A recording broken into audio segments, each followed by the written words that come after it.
Hi, yeah, it's Orla. I'm here. I've come somewhere really exciting today. This is the headquarters of the brand new indoor bike, Muov. Now, if you've not heard of or seen a Muov bike yet, then prepare to have your socks completely blown off. It's like nothing else I've ever seen or ever ridden. I've been lucky enough to ride one at home in Amsterdam, and I loved it so much that I've joined the team. So I'm really excited to come and meet them today and show you what it's all about. Come follow me. Oh, look at these bad boys.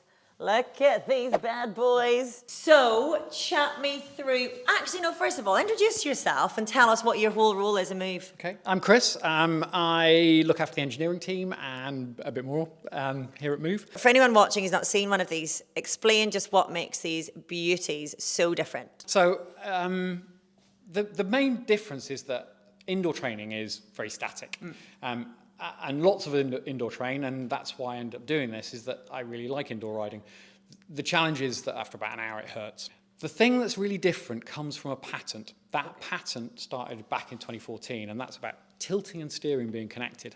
So, beautiful demonstration. Thank you. So if you just let go of the handlebars, and then we just move the saddle, you can see the handlebars moving, and that means that they're connected. So, that. Yeah. And so if I now move like that, you can see that the bike is completely interconnected. And so effectively you end up with something that allows you to feel like you're riding a bike. And the people, when they get on it, riding on-handed, and their first reaction is, oh, it feels like riding a bike. Yeah. So which is a lovely thing for people to say when they ride it. And that's what makes us kind of joyous about what we've achieved.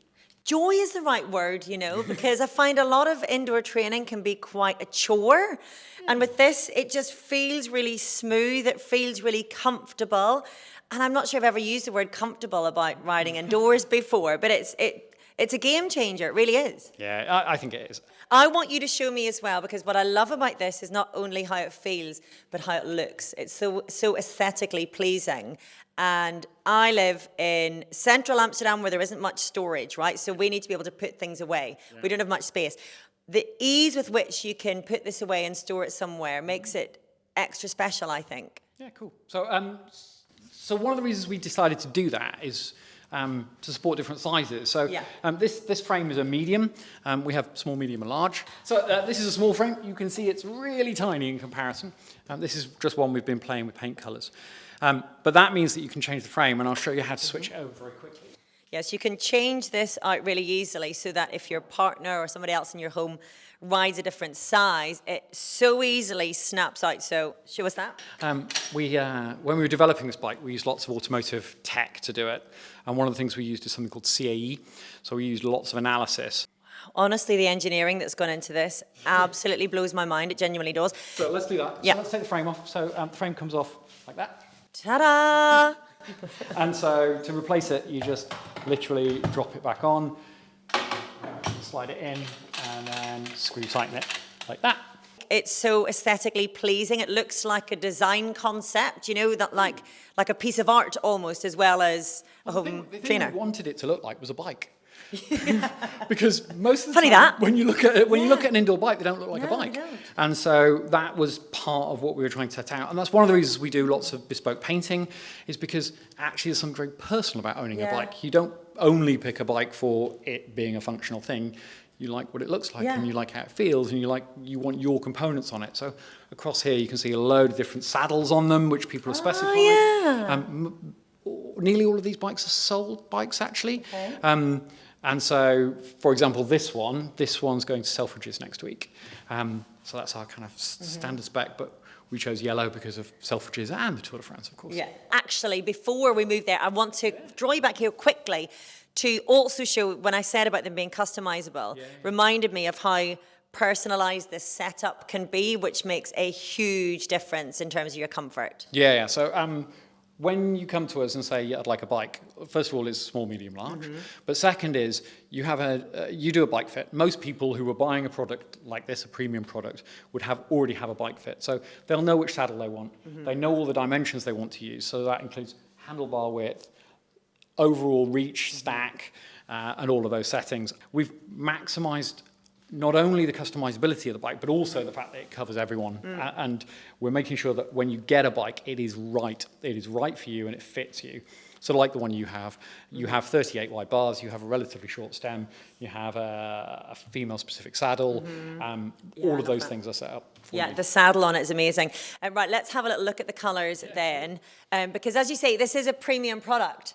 And it feels it, it looks it. We can do literally something from carbon that is just literally lacquered all the way through to complex patterns. This one is we love this. So there's a bike in Via, the shop in Coldrops Yard, that's fully painted in this design, and it looks great. This one people really like. So this is a kind of a cool fade. I won't tell you how it's made, but it's so simple, it's ridiculous. Really? Yeah, and it just comes out as a beautiful finish. It looks really marbly. It's beautiful. Okay, so this is the bike. I feel really uncomfortable being on camera in Lycra, I'm not gonna lie.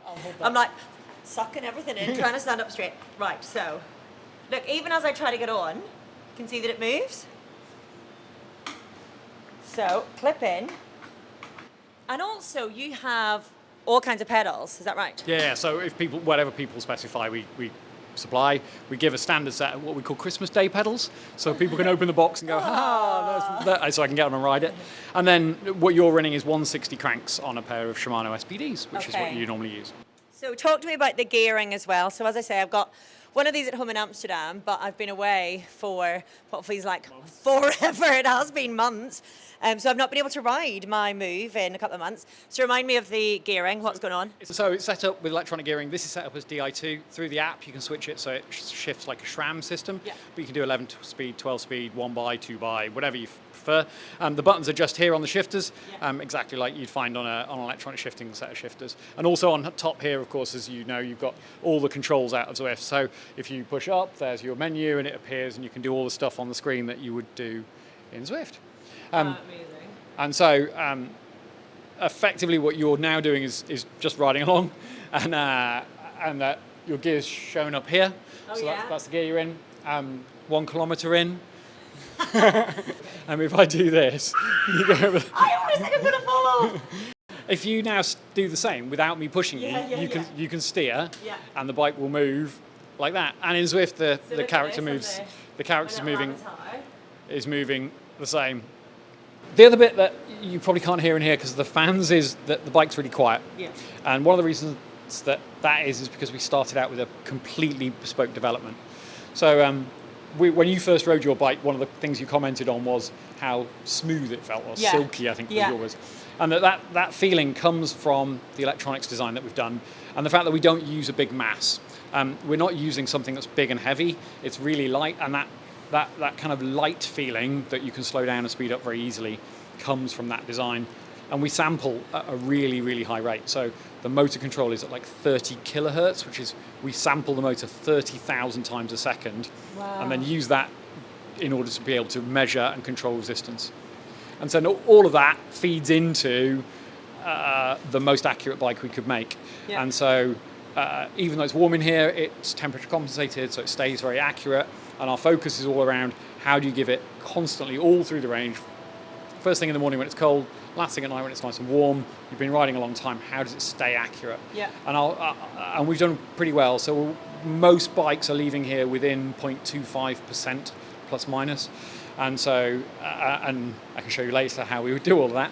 But those bikes are, but that feeling, that silky feeling, and that ability that every pedal stroke changes the resistance is another part of how the bike moves. And there's one more, and that is down here. As you push on the pedals, what you can see is that it's moving backwards and forwards slightly down at the bottom, and that's and so that means that you've also got some forwards and back movement, and that comes through flex.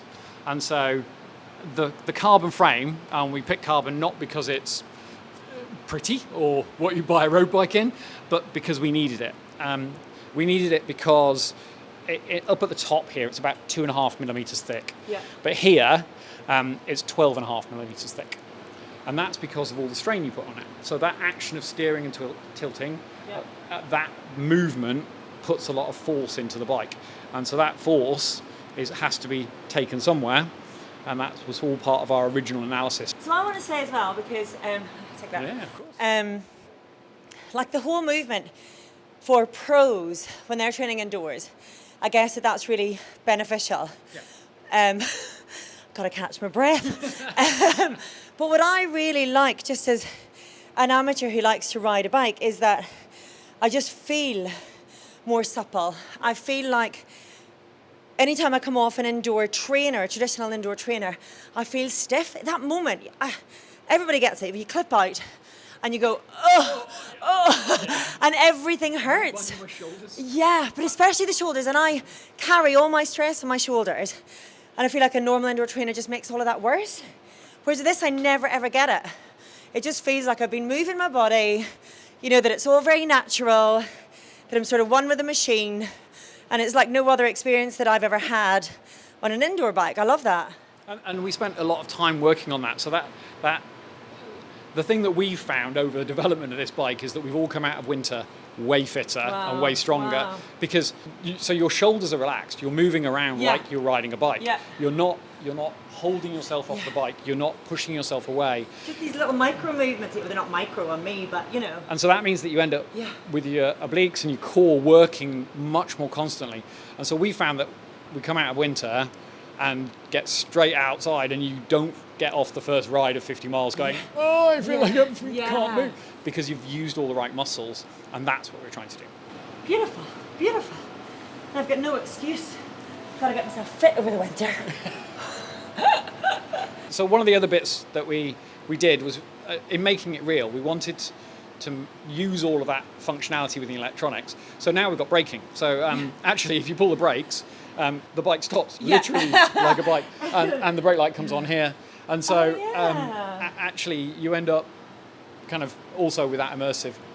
So we're only showing this in Zwift just because Zwift is what you're used to. Yeah. We have our own app, which is mainly beta, but that app allows you to kind of go and ride gravel wherever you want around a little zone we've created. But this does hook up really easily with Zwift, doesn't it? Oh yeah. So the connection with Zwift is literally if I press menu, and I'm just going to go in, and then we can just go across. And so you literally use all the buttons as you would in Zwift, and you just pair as you normally would. Everything's there, and the controls are completely directly connected to how we work. Does it pair with other platforms as well? Any you want. Rouvy. No problem. My Whoosh, no problem. Amazing. It does feel like an indoor bike. It's just a completely different feeling. It's lovely. And also, I feel like with an indoor trainer, if you're a bit like me and you've got a busy life anyway, it's easy to find excuses because you're not going to enjoy it. Yeah. I genuinely just enjoy being on this because I feel like it's a nice, easy way to be getting fit. There isn't an extra barrier. Yeah. Like there isn't the discomfort as well as it being hard. Yeah. It just, because it feels so smooth, then it takes away one of those barriers to exercise. It's really interesting. We find this often when people are riding it, is that you haven't stopped. No. Oh, true. True, yeah, because it's nice to do. Yeah. I'm not going to stop. I'm going to keep going.